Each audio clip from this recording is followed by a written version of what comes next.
আমি বললাম, শ্বশুর মশাই, আমি আপনার ছেলের বউ। আপনি আমার সাথে এমনটি করতে পারেন না।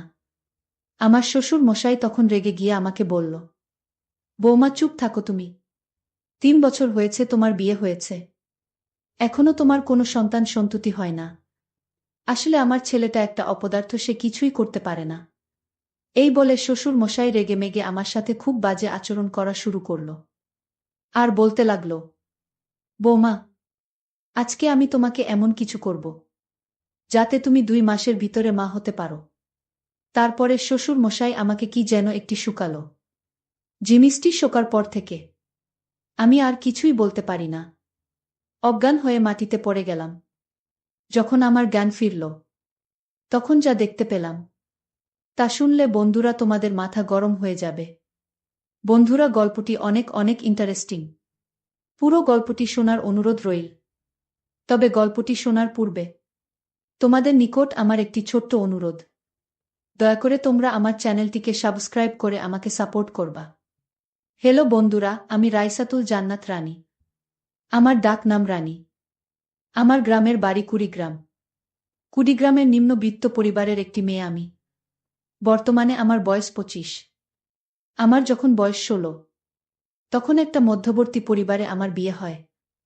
আমার স্বামীর সংসারে আমাকে সহ মাত্র 3 জন সদস্য। আমি, আমার স্বামী রাফি এবং আমার শ্বশুর মশাই। আমরা বাস করতাম কুড়িগ্রামে। আমার স্বামী ঢাকায় একটি কোম্পানিতে চাকরি করত। আর এদিকে আমার শাশুড়ি মারা গেছে গত 3 বছর হয়েছে। কিন্তু আমার শাশুড়ি মারা যাওয়ার পর আমার শ্বশুর আর কোনো বিয়ে শাদী করে নাই। যদিও তাকে দেখে এখনো হাট্টা কাট্টা যুবকের মতো মনে হয়। আমার শ্বশুর বাড়িতে থাকত, আর আমার স্বামী চাকরির সুবাদে ঢাকায় থাকত।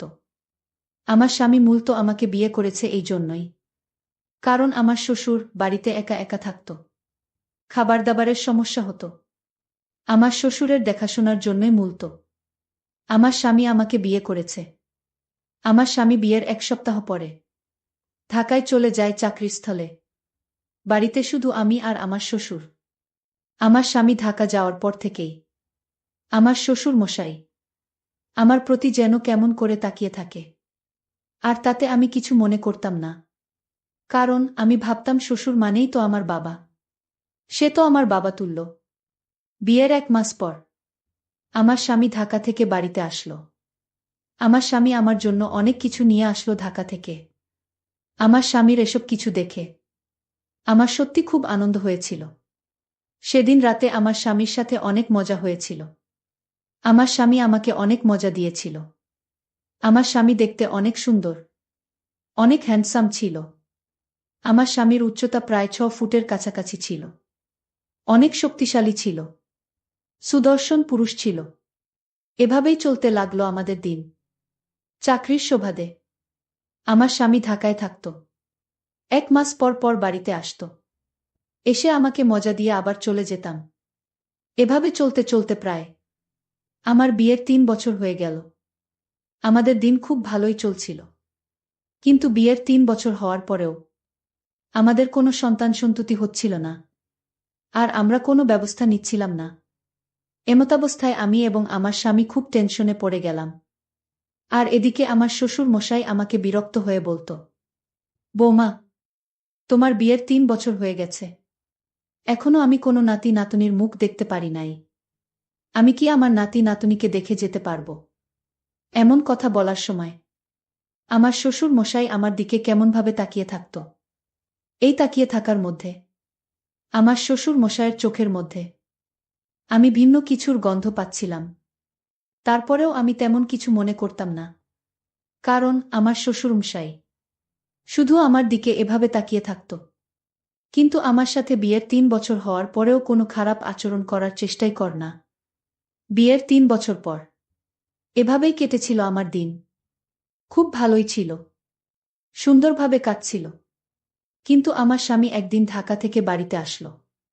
ঢাকা থেকে বাড়িতে আসার পর রাত যখন 12টা বাজল, তখন আমার স্বামীর মোবাইলের হোয়াটসঅ্যাপে একটি মেসেজ চলে আসলো। মেসেজটি দেখে আমার সারা গা কাঁপতে শুরু করল। আমার কলিজা কাঁপতে শুরু করল। মেসেজটিতে লেখা রয়েছে, প্রিয় জান, কেমন আছো? তুমি কখন গেছো বাসায়? গতকালকে তুমি আমাকে যা দিয়েছ, তাতে আমি অনেক সুখ পেয়েছি। অনেক মজা পেয়েছি। প্রিয় রাফি, কবে তুমি আসবে দেশ থেকে? তোমাকে ছাড়া আমার কিছু ভালো লাগে না। কবে আমি তোমার সন্তানের মা হব? আর আমাকে ছাড়া তুমি একা একা থাকবেই বা কি করে? তোমার কি কষ্ট হবে না? মেসেজটি পড়ে আমার কাছে মনে হলো যেন আমার মাথার উপরে আসমান ভেঙে পড়ে গিয়েছে।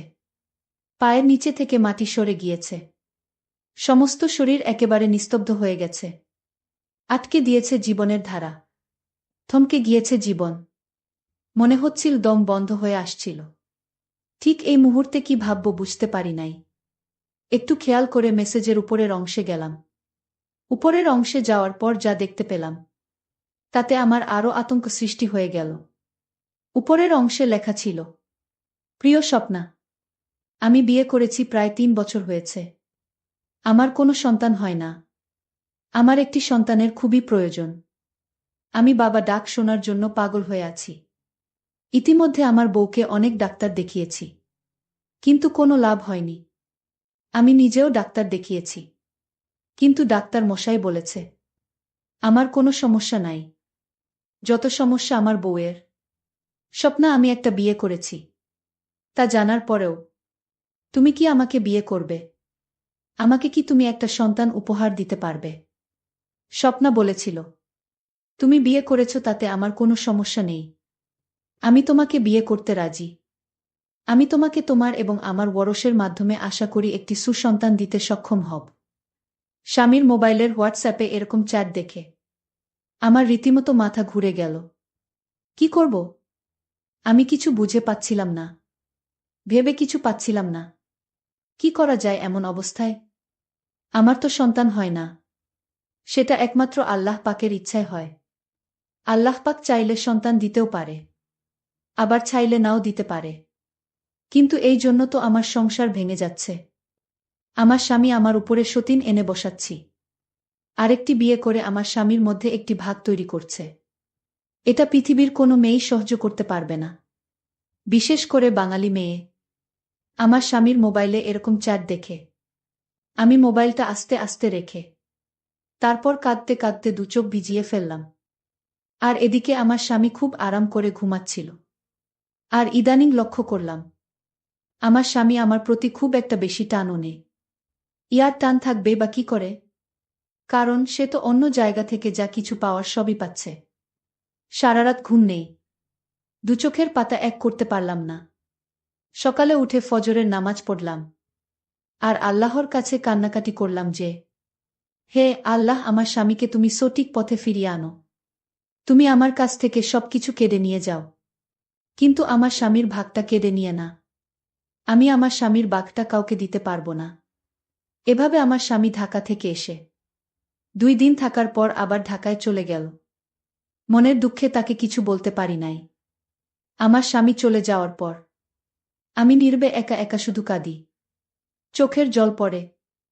একদিন শ্বশুর মশাই আমাকে এসে ক্রন্দনরত অবস্থায় দেখে ফেলে। তারপর শ্বশুর মশাই আমাকে বলল, বৌমা, কি হয়েছে তোমার?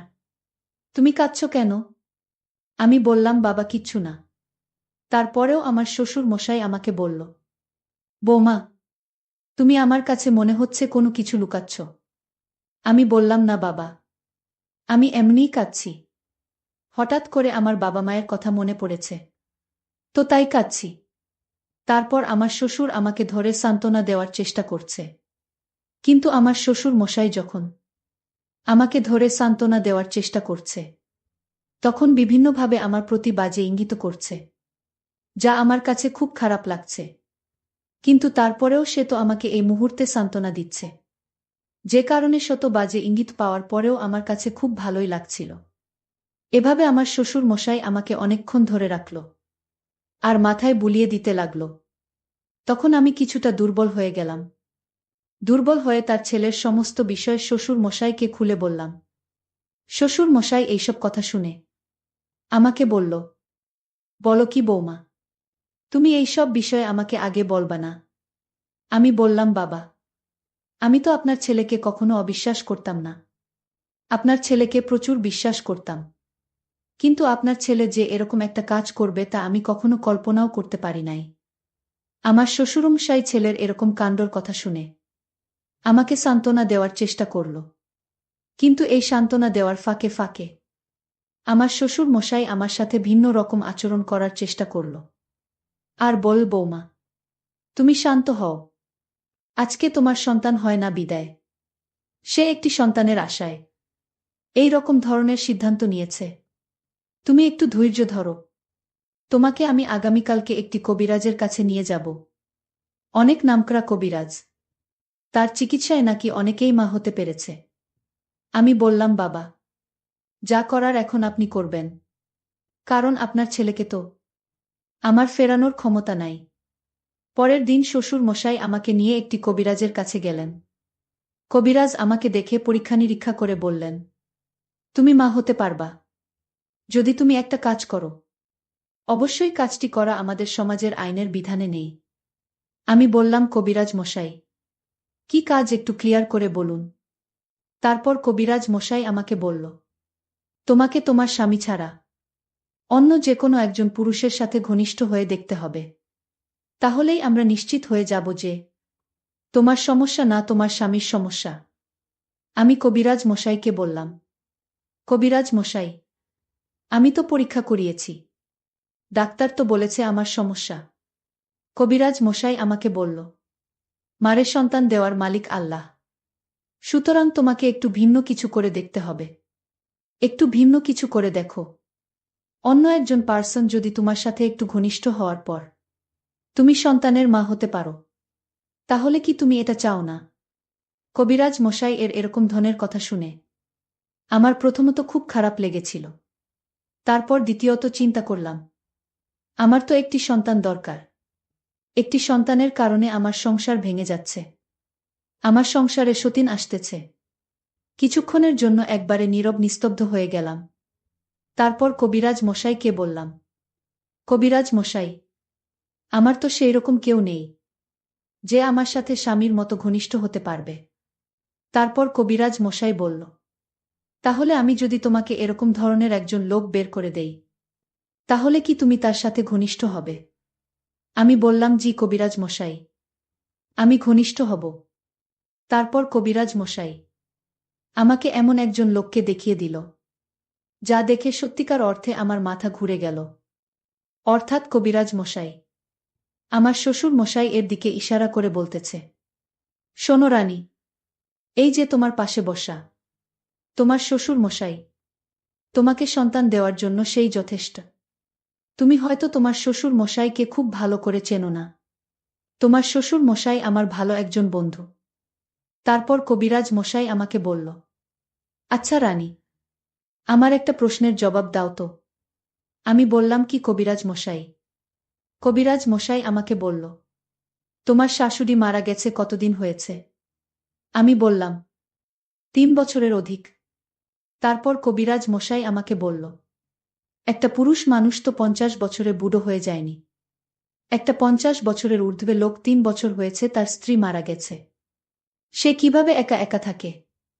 আমাকে প্রশ্নের জবাবটা দিতে পারবে? আমি বললাম, না কবিরাজ মশাই। তাহলে শোনো রানী, তোমাকে আজকে একটা গোপন কথা বলি। তোমার শ্বশুর মশাই আমার বন্ধু মানুষ।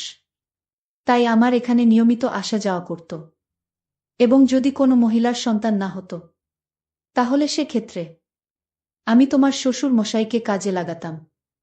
তুমি আরেকটি বিষয় জানলে অবাক হবে যে এ পর্যন্ত 25টি মহিলাকে তোমার শ্বশুর দ্বারা সুফল পেয়েছে। তুমি তো তার ছেলের বউ।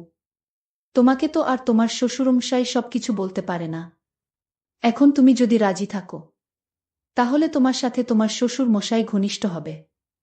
আর এতে আশা করা যায় তুমি সুফল পাবে। কবিরাজ মশাইয়ের কাছ থেকে এরকম ধরনের কথা শুনে প্রথমত আমি কিছুটা অবাক হয়ে যাই। তারপর অবশেষে রাজি হয়ে যায়। তারপর কবিরাজ মশাই আমাকে বলল, ঠিক আছে, তাহলে এবার তুমি বাড়ি চলে যাও। গিয়ে তোমার শ্বশুর মশাইকে খুশি করো। তাহলে দেখবে তোমার কাজ হয়ে যাবে।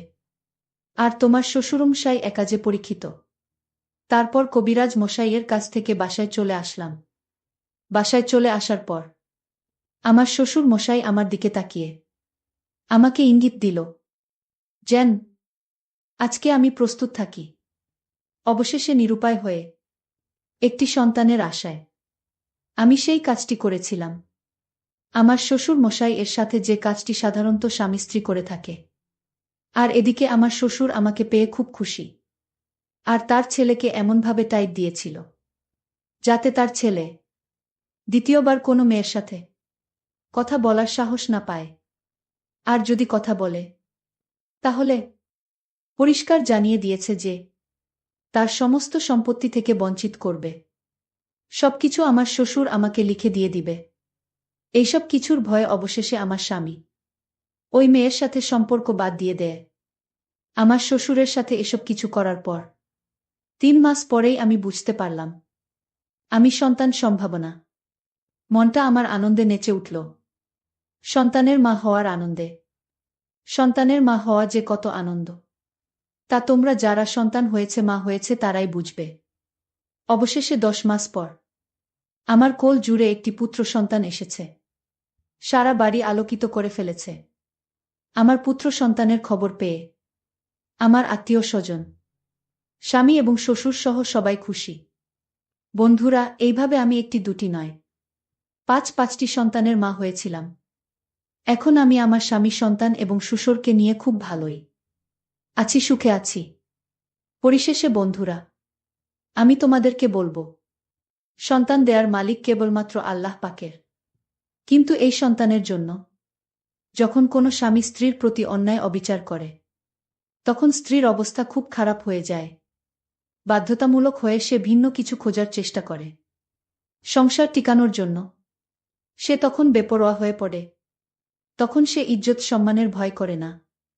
তার মনের ভিতরে একটাই ভাবনা থাকে, যে করেই হোক আমার সংসার টিকাতে হবে, আমার স্বামীকে আমার কাছে ফিরিয়ে আনতে হবে। সুতরাং আমাদের প্রত্যেকেরই উচিত একটা বিষয় ভাবা, যদি আমাদের সন্তান না হয় তাহলে আমাদের সর্বোচ্চ চেষ্টা করে যাওয়া। আর এই জন্য পরকীয়ার মতো অন্যায় অবিচার করা মোটেও উচিত নয়। বন্ধুরা, আজকে এই পর্যন্তই। আবারও আসবো তোমাদের মধ্যে নতুন কোনো ভিডিও নিয়ে। ভিডিওটি যদি তোমাদের ভালো লাগে তাহলে একটি লাইক দাও। প্রতিদিন আমি তোমাদেরকে একটা করে নতুন গল্প উপহার দিব। তাই তোমাদেরকে অনুরোধ করে বলছি, তোমরা যদি এই রকম ধরনের ইন্টারেস্টিং গল্প পেতে চাও তাহলে দয়া করে আমার চ্যানেলটি সাবস্ক্রাইব করো। পরিশেষে তোমাদের সকলের সুস্বাস্থ্য কামনা করি। ভিডিওটি দেখার জন্য তোমাদের সকলকে অসংখ্য ধন্যবাদ।